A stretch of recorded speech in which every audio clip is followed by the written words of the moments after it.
मेरो गोरुको 12 टक्का भनेको के हो? तपाईलाई आजको शब्दको श्रृङ्खलामा स्वागत छ।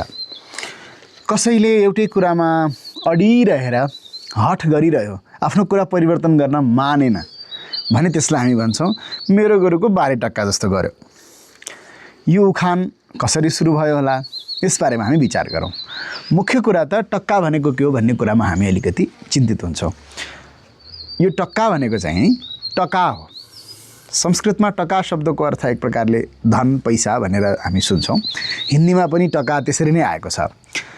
हीरा सबसे क्यों कहे लाख टका मेरो मोल। अहिले रुपैयाँ भने जस्तो मोहर भने जस्तो कुनै समय टका चल्थ्यो।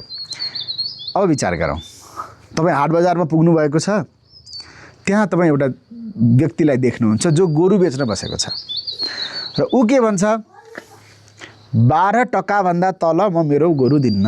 12 टक्का हो यसको मूल्य। मेरो गोरुको मूल्य 12 टक्का। दिनभरि बस्यो, होइन 10 टक्कासम्म दे, मान्दैन।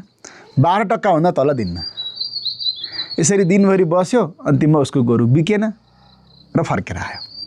भने जस्तो आफूसँग भएको वस्तु के हो, त्यसको मूल्य के हो पनि थाहा छैन, तर आफ्नो हट छोडिरहेको छैन। त्यो एउटा परिदृश्य छ। मेरो गोरुको 12 टक्का।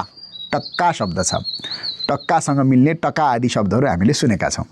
त्यसैले मेरो गोरुको 12 टक्का भन्ने त्यो दृश्यलाई हामी आज पनि सम्झन्छौँ र कसैलाई हट गरेको देख्दाखेरि मेरो गोरुको 12 टक्का जस्तो नगर्न पनि भन्छौँ। आजलाई यति नै।